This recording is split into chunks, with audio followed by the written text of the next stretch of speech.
Good evening. This is the news tonight, your daily roundup of all that has happened across India and the world. I'm Ishan Russell, and tonight our focus is on the RBI's review of monetary policy that left rates unchanged. Why did the RBI governor do so, and other stories of the next half hour? But first, the headlines. RBI leaves interest rates unchanged, says no cause for reduction now, while hoping that banks will pass on the benefit to consumers from the last rate cut. The BJP releases a 270-point vision document for Delhi, lists women's safety and effective and transparent government as its key focus areas. After breakaway outfit alleges it took donations from bogus companies, Aam Aadmi Party seeks SIT probe into funding of all political parties. Al Jazeera journalist Mohammad Fahmy drops Egyptian citizenship. Canadian authorities say his release from jail is imminent. And in the ongoing national games, Jasveer Kaur of Punjab breaks the national record in women's weightlifting.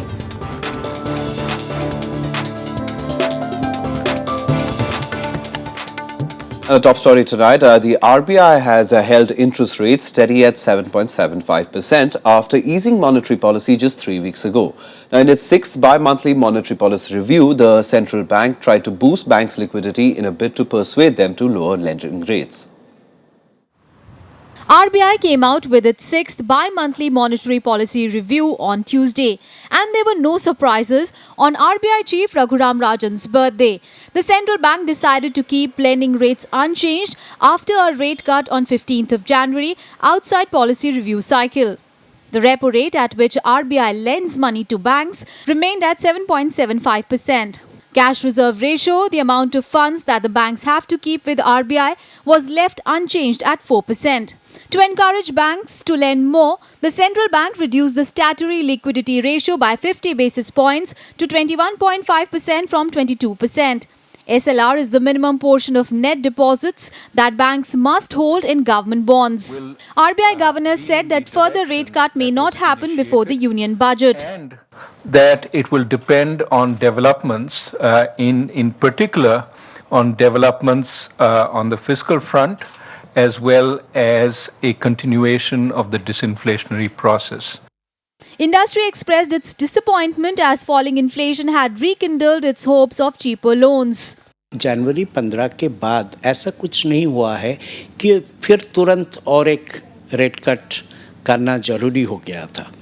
Analysts feel that the monetary policy stance of the RBI is on expected lines. As an industry voice, we have been asking for a reduction in the interest rate. Hopefully, at some point of time, we will have a more substantial interest rate cut. However, the Reserve Bank has increased the amount Indians can invest or spend abroad in foreign exchange without seeking its permission. Individuals can now buy property abroad, hold shares or debt instruments, or purchase gifts up to a limit of 1.5 crore rupees per person per year. Kriti Mishra, Rajya Sabha TV. And we're joined by Renu Kohli, former staff member of RBI and also the IMF. Thank you very much, Renu, for coming in to help us understand this RBI's decisions of today. And the RBI governor still saying that he's not seen enough to cut interest rates by that much as has often been wanted by even the government as well as the industry.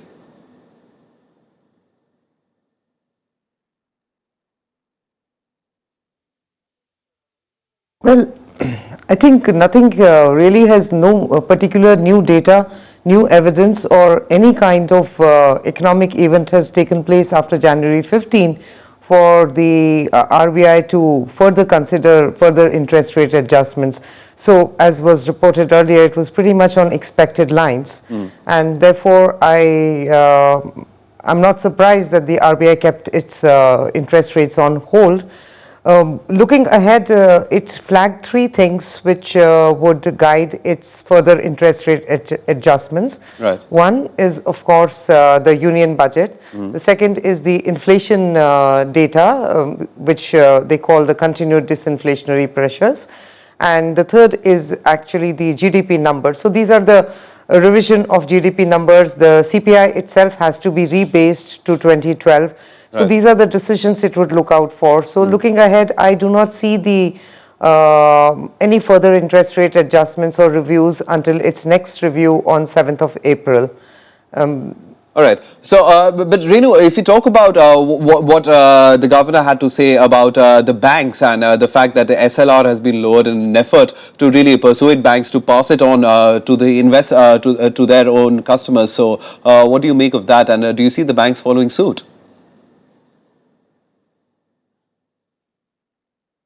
As of the moment, it seems that they may not immediately follow suit simply because banks' profitability, the key number is defined by the what is popularly called the NIM or the net interest margin. Banks' balance sheets and profitability is extremely stretched due to the overload of non-performing assets or bad loans, and particularly in this quarter results, the last quarter's results that have been released have shown surprisingly an increase in NPAs. So the restructured loans Right. have further slipped, and two banks which are major banks like ICICI Bank and Punjab National Bank today both reported a rise in NPAs. So that is another indicator of the stress they are under. So under the circumstances, I don't think that the banks are ready before March. Some of them have even hinted as much. At least for this quarter, I don't think they are ready to pass on the benefit of the 25 BPS cut in the policy rate that the RBI had done on January 15th. All right, so just looking a little bit forward from here, then given all this, doesn't this create a little bit more pressure perhaps on the government to perhaps announce some kind of relief for the ordinary consumer? That the finance minister has already talked about this, of giving more money into the hands of the ordinary man. So do you see big ticket announcements given the fact that the RBI is not going to do much as far as interest rates and therefore the banks not being able to pass it on to the consumers? Well, the economic cycle, if you see the large, broader macroeconomic picture, the aggregate picture, it is pretty comfortable, and macroeconomically, all the indicators have improved. There is remarkable stability, and there is a huge positive terms of trade shock, which is in the form of 50% plunge in oil prices. So going ahead, I think consumers would benefit simply because if the prices go down, particularly oil, which is the price of oil is something that consumers face daily. So it effectively translates into a rise in real purchasing power or real income. So going ahead, I think we should see some bit of benefit in a rise in consumer spending, and it remains to be seen whether the rise is moderate or accelerates further. As far as the burden upon the government is concerned, I think fiscal policy has its own outlook and it has its own dynamics, Right. and will do what it has to do to facilitate and help growth, just as the central bank will do the same. All right, Renu Kohli, thank you very much for coming in and helping us understand the subject a little better. Thank you very much for that. All right, moving on to the elections in Delhi now. Just 4 days ahead of the battle for Delhi, the BJP released its vision document today. The document lists several promises with special focus on making Delhi a world-class city, effective governance and women's security. For the first time in 2 decades, the issue of full statehood, though, did not find a mention in the party's document, which came in place of its manifesto. The BJP unveiled a 270-point vision document on Tuesday, which it called a roadmap to make the national capital into a world-class smart city. The party has promised Pakka houses to all slum dwellers by the year 2022, round-the-clock power and water supply, and effective people-friendly government. Delhi अगर हमको world class city बनानी है तो complete revamping of infrastructure. When we say infrastructure means जो दिल्ली में world class cities में हम देखते हैं, बाहर हमको तार दिखाई देते हैं, कंप्लीट ऑगमेंटेशन होने की जरूरत है. और तब दिल्ली का ये मूलभूत जो सबसे बड़ा प्रश्न है वो ठीक होगा. दिल्ली में किस प्रकार से 24/7 लोगों को बिजली मिले, सस्ती बिजली मिले, ये हमारा कॉज ऑफ कंसर्न है। The BJP has kept women's safety and security its priority area, issues that have been at the core of its CM candidate Kiran Bedi's campaign. It will focus on the following urgent and important matters. अब इनमें से किन पर ध्यान दिया जाएगा ज्यादा? Urgent क्या है और इंपॉर्टेंट क्या है? सबसे ऊपर है women safety and security. The document promises work on 6 principles, including 100% transparency, unimpeachable integrity, accountability, measurability, fiscal prudence, and zero tolerance towards corruption. It also promises to focus on youth affairs, cleanliness, education, and skill development.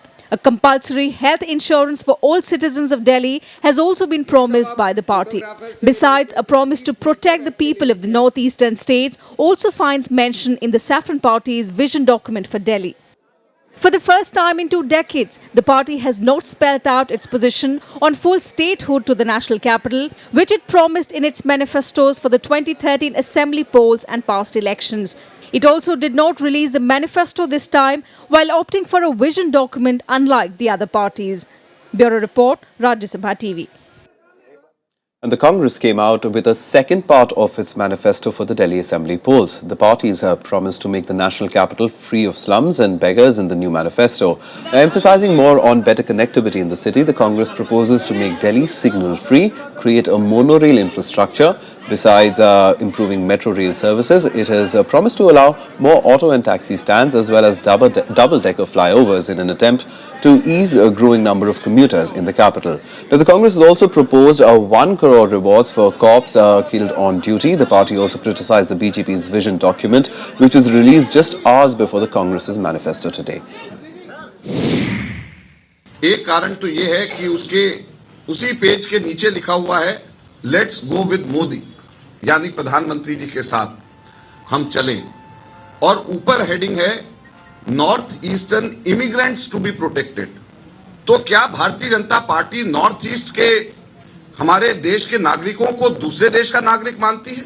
Delhi में हर religion को उसकी recognition अलग से मिले, चाहे वो Jainism है, चाहे वो सिखिज्म है, बुद्धिज्म है, क्रिश्चियन है, मुस्लिम्स हैं, सबको हम रिकॉग्नाइज करें और कॉमनल हार्मनी दिल्ली में करें। मैनिफेस्टो ये कहता है कि हम लोग डबल डेकर फ्लाईओवर्स, अंडरपासेस बना के दिल्ली को सिग्नल फ्री सिटी बनाने की कोशिश करेंगे। दिल्ली में मोनो रेल और लाइट रेल्स की जहां जो है वो जाल बिछाया जाएगा, वहीं मेट्रो के नेटवर्क को भी जो है तेजी से बढ़ाया जाएगा। And on the Aam Aadmi Party side, the Aam Aadmi Party Volunteer Action Manch today reiterated its allegations against the party, received donations worth 2 crore rupees from bogus companies. The Aam Aadmi Party denied the allegations again today and sought an SIT probe into its funding and that of the BJP and the Congress as well. Members of the Awam showing off 2 checks that they claim are proof of Aam Aadmi Party's funding by bogus companies. The group claims that Aam Aadmi Party convener Arvind Kejriwal knew this was a scheme to turn black money into white. Awam now wants AAP to make public the resolution of their Political Affairs Committee. Awam is going to file a complaint with the Economic Offences Wing of the Delhi Police. Awam is going to file another complaint with the Enforcement Directorate. Awam is going to file another complaint with the Registrar of Companies that comes under Ministry of Corporate Affairs. And most importantly, Awam is going to file a complaint with the Election Commission of India. The Aam Aadmi Party, however, claims that the BJP and Awam are working together to malign its name. They have even asked the government to probe the allegations if needed. क्या वो किसी भी स्वतंत्र agency, supreme court द्वारा monitored स्वतंत्र agency से अपने पूरे फंड की जांच करवाने को तैयार हैं? आम आदमी पार्टी तैयार है। The Aam Aadmi Party has now written a letter to the Chief Justice of India requesting for a special investigation team to probe the funding of AAP, BJP and Congress. The party has also written to the BJP and Congress presidents to agree to an SIT probe. Awam claims its sole purpose is to unmask the corruption prevalent in Aam Aadmi Party. They also say they have nothing to do with the BJP, though one member in particular had to answer some tough questions. I did irritate them. Why? Do you know how much of irritation has come back? I did not join with them.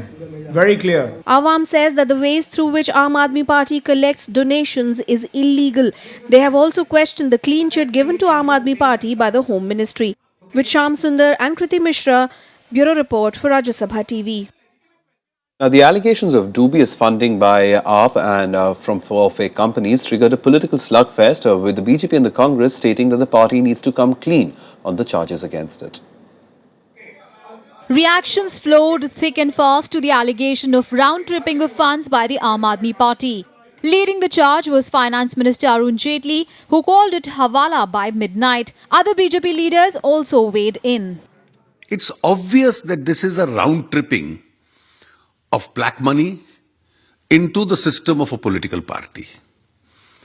Now, if you have trapped yourself in an incident of this kind, there is no point that you should start blaming other political parties and try and deflect the agenda. I'm sure the statutory authorities will do their job as and when returns are filed or as and when these facts are brought to their notice. Net profit, 7.5% is all that they can give for any number of political parties.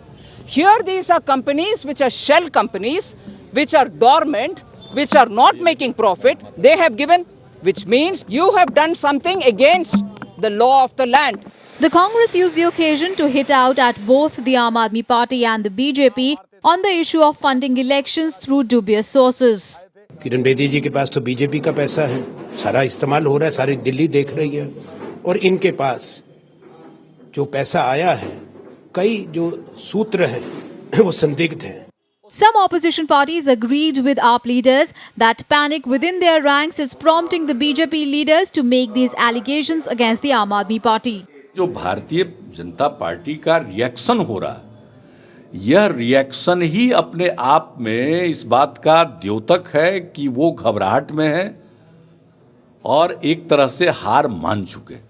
Bhopal gas त्रासदी की हत्यारी company Dow से चंदा लेने वाले लोग, जिनके Swiss bank में account पकड़े गए, उनसे चंदा लेने वाले लोग, 2,500 करोड़ रुपए का बेनामी चंदा जमा करने वाले लोग, 15-20 करोड़ रुपए जो हमको ट्रांजैक्शन मनी मिला है, जो डिजिटलाइज्ड मनी है, उस पर सवाल उठा रहे हैं. इससे कम से कम उनके चंदे भी संज्ञान में आए. It is not the first time that AAP has faced similar allegations. 2 months before the Delhi polls in December 2013, a petition was filed in the Delhi High Court seeking a criminal case against Kejriwal for allegedly accepting foreign funds. The present charges against the AAP come 2 days before campaigning officially ends in Delhi. Bureau Report, Rajya Sabha TV. And Prime Minister Narendra Modi led BJP's campaign trail today in Delhi, addressing a rally in Rohini. He took on Aam Aadmi Party and the Congress in equal terms. Earlier in the day, the party's chief ministerial face, Kiran Bedi, also held rallies in her constituency, Krishnanagar.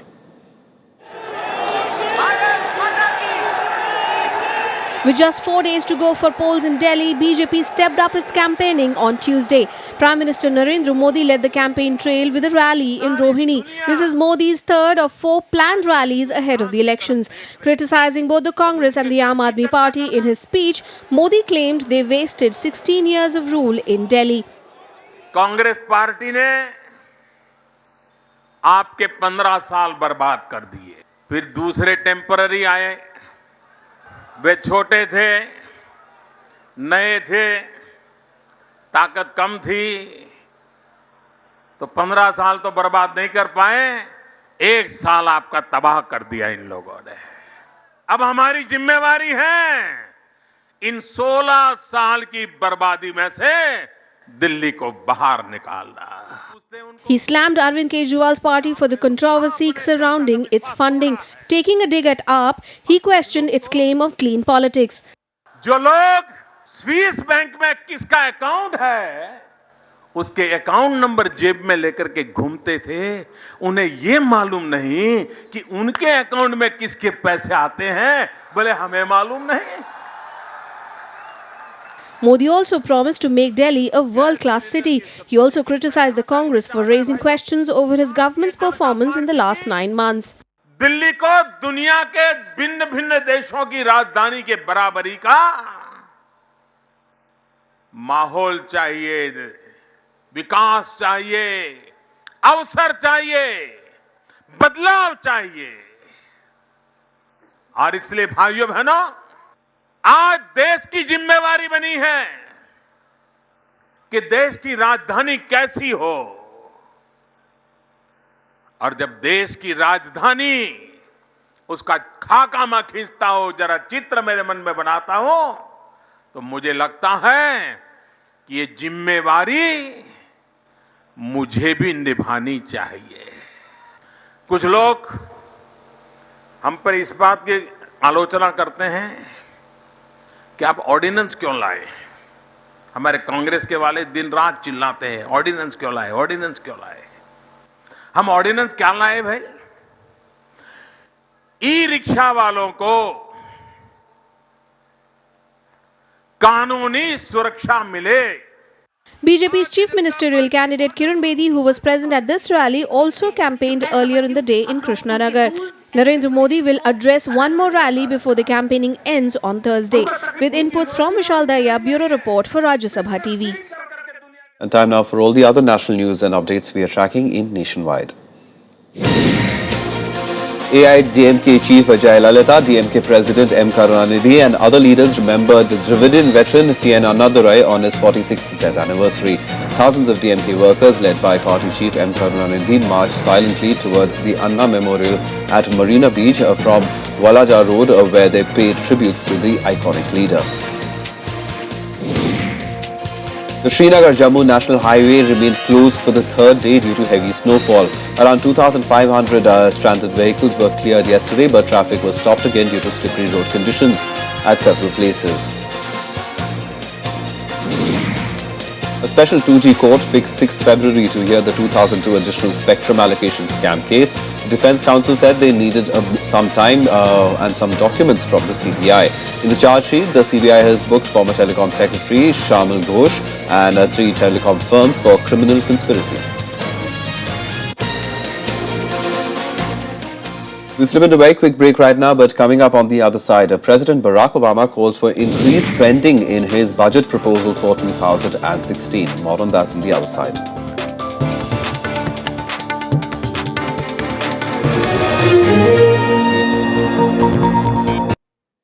Welcome back. You're watching the news tonight. And now some international news. Canadian-Egyptian journalist Mohamed Fahmy today dropped his Egyptian citizenship as he continues to fight for release from a prison in Cairo. Fahmy and his 2 Al Jazeera colleagues, Peter Grest and Bahir Mohammed, were arrested in December 2013 and convicted of supporting the banned Muslim Brotherhood group. Now, Grest was freed on Sunday. To 10 years. 2 days after the release of Al Jazeera journalist Peter Greste from an Egyptian prison, there are indications that Canadian-Egyptian journalist Mohamed Fahmy could be next. Canadian government said diplomatic efforts to free Fahmy are going well. Minister, can you tell me about Mr. Fahmy? How are your diplomatic efforts trying to go? Very good. Is he going to get out soon? What are we going to get? So, can you say that again? Imminent. Thank you. Like Greste, Mohamed Fahmy renounced his Egyptian citizenship to secure his release. A presidential decree allows foreigners on trial to be returned to their home countries. Australian journalist Peter Greste was freed on Sunday and deported after 400 days behind bars. While Fahmy is expected to be deported to Canada, it is not immediately clear what will happen to Mohamed, who has only Egyptian citizenship. I know that there is Mohamed Fahmy and Bahir Mohammed and the 7 other people that were convicted alongside us in absentia and 4 others that had nothing to do with our case who are serving prison sentences. And so amidst all of this relief, I still feel a sense of concern, a real sense of worry, because if it's appropriate for me, if it's right for me to be free, then it's right for all of them to be free. The 3 Al Jazeera English journalists were arrested in 2013 on charges of collaborating with the banned Muslim Brotherhood after former President Mohamed Morsi was ousted by the military. All 3 denied the allegations and called their trial a sham. Fahmy and Greste were jailed for 7 years and Mohammed to 10. Their sentences sparked an international outcry. Bureau Report, Rajya Sabha TV. On to America now, where US President Barack Obama's budget proposals for 2016 call for increased spending and lay out a number of new tax raises to enable funding.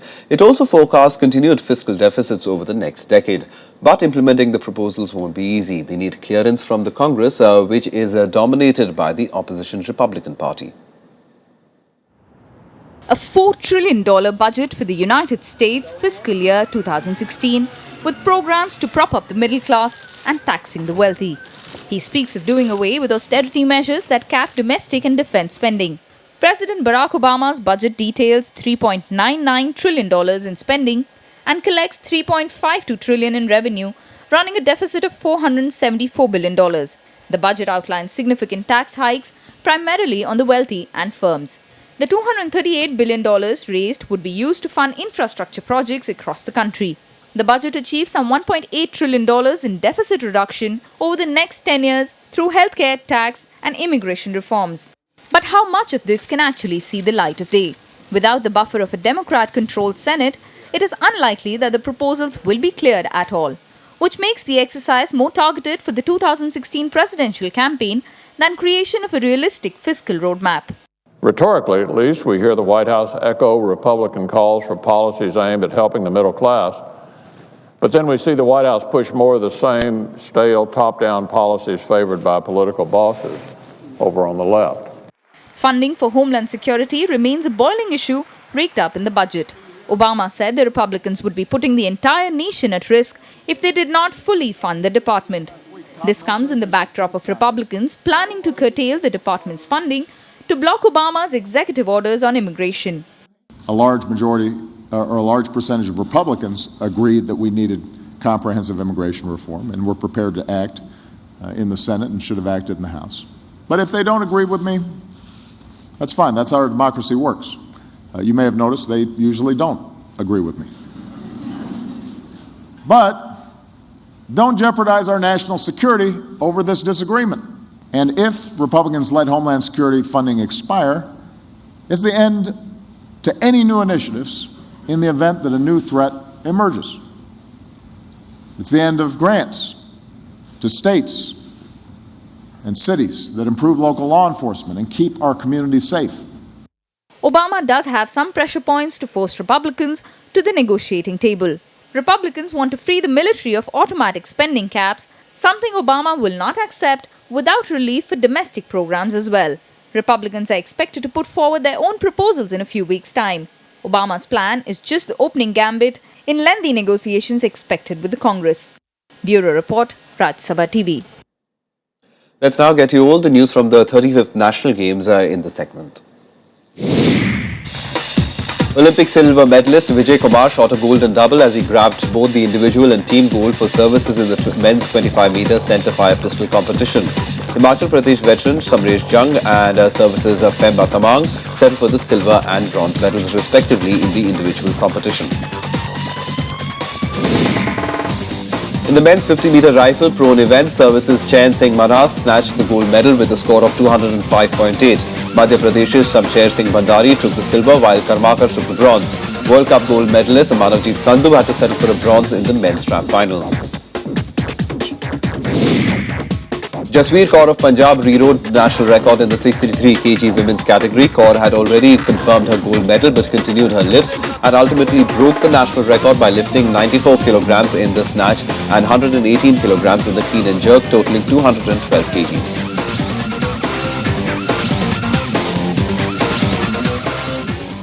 Well, that's the news tonight. Good night.